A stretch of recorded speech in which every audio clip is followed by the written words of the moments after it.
फैनाय समाव जोंनाव अन्थाइया गोलैबाय थाखादों फिसा फिसा आङो थयला हमनानै आं फैदों बेहा साथा हमदों साथा हमनानै ओमफ्राय बै ससेयाव फैयै फैनानै ससेयाव अन्थाइया गिदिर गिदिर लोगो मोनबाय बे समावबो बारा गैया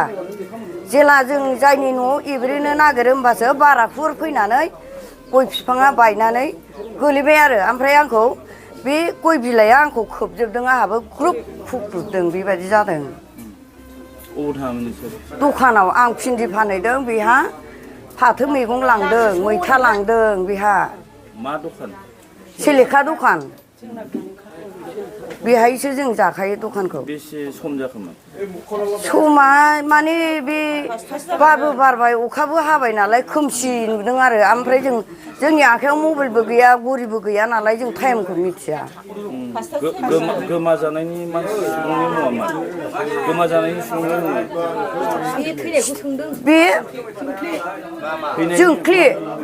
जोंख्लि औ जों बिमा फिसा जायो आरो आंखौ आनै जायो बियो जों न'खरनिखा बिमा फिसाखा जोङो औ बे जाय मानसिनि न'खराव हाबगोन बेहायनो सिमब्रेनानै जोङो बे न'आव हाबनो नागिरनायावनो बेबायदि जादों नोंनाव आघात जादों नामा आघातआ आं बे खुग्लुबनायाव नैबे फेन्दायाव नांदों माबा खुग्लुबबाय नालाय ओमफ्राय बेनाव अन्थाइ गिदिर गिदिर दङ आरो बिनि दरखंआव बे अन्थाइयाव नांदों खोमा आंनाव ओमफ्राय आंहा दा सादों ओमफ्राय खर'आव गय बिलाइया गोलैजोबदों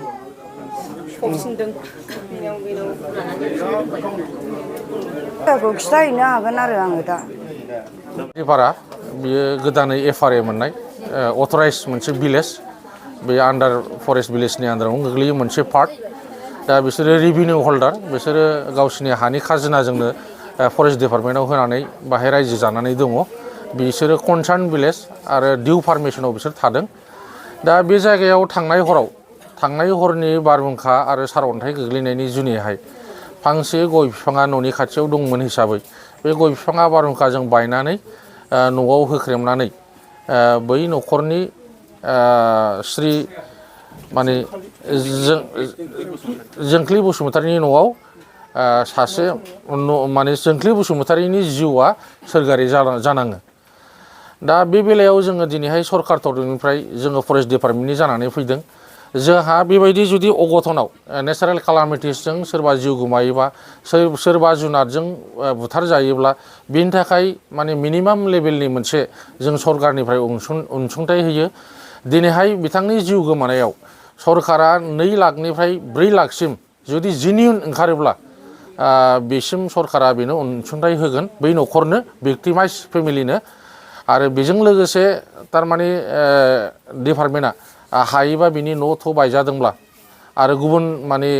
आरो खहा बुस्थु जादोंबा सम्पतियाव बेखौबो जों अनसुंथाइ होयो दा बेबायदि जोङो भेरिफिकेसन खालामनांगोन आरो दिनैहाय जे जिउआ जे सोरबा जे सासेया सोरगोआरि जाबाय बिनिबो प्रुफ हिसाबै पुलिस रिपर्ट नांगोन आरो पस्टमर्टेम नांगोन बेनिफ्राय जोंहा डिपार्टमेन्टनिफ्राय मोनसे फर्मेट होनाय दं बे फर्मेटाव फिलआप खालामनानै जोंनो जमा होनांगोन आरोमा दा बेखिनिखौ जोङो सरकारनिफ्राय सुबिदा होयो बाथ्रा चिरां जिल्लानि सिङाव थानाय नैबे खुंग्रिं बिसिडिसिनि सिङाव गोग्लैनाय जोंहा 2 नं सान्थिपारा गामियाव मैया बेलासिनि 5:30 रिंगायाव जोंख्लि बसुमतारी आरो थिलेब औवारी बिथांमोनहा बै सेलेखागुरि बाजाराव थांनानै फैनाय समावहाय बिराद अन्थाइ लोगो मोननाय आरो बारहुंखा लोगो मोननायाव बिथांमोनहा मोनसे न'खराव हाबनो नाजानानै गया हरखाबै बायसिननानै जोंख्लि बसुमतारीनि गोदोनायाव नांनानै बिथाङा मैया जायगायावनो रुंसारि जायो आरो बे न'खराव फैनानै जोङो दिनैहाय खोब दुखु मोनफैदों आरो जोङो दुखु फोरमायदों जों आसा खालामदों बिथाङा निस्सय सासे नोगोरारि हिसाबै सरकारनिफ्राय जिखिनि सुजुग सुबिदा मोननो हायो बेखिनि सुजुग सुबिदाखौ जाहाथे बिफानारिया बा हाग्रा बिफाना बिनि सायाव एसे नायबिजिरनानै अनसुंथाइ होनो हायोबा निस्सय खोब गोजोननाय निस्सय फैगोन आं आसा खालामो मैयानि जिखिनि बारहुंखा आरो सारअन्थाइ नैबे धलफानि एरिया हिसाबै सेलेखागुरि हिसाबै गासै 10टा गामि दं बे गामियाव 300टासो न'खरा बेबादिनो नैबे गामिनि रायजो राजाफ्रा दिनैहाय बे बारहुंखा सारअन्थाइजों दिनै गोबां खहा जानानै दङ दा बेखौबो निसय नायबिजिरनानै निसय सरकार साइडनिफ्राय माबा मोनसे राहा खालामनो हायोबा खोब